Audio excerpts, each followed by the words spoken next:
Hi friends, welcome back to my channel. నేను ఈరోజు cut work blouse ఏ విధంగా కుట్టాలో చూపిస్తున్నా. మనకు ముందుగా పేపర్ స్టిఫ్ తీసుకోవాలి. ఇది గమ్ ఉంటుంది మనకి. దీన్ని ఫస్ట్ దీనిపైన కట్ వర్క్ గీసుకున్న తర్వాత మళ్ళీ మనం బ్లౌజ్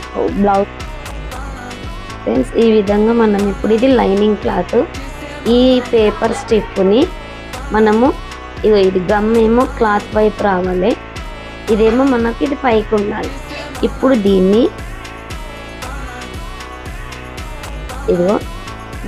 ఐరన్ చేసుకోవాలి.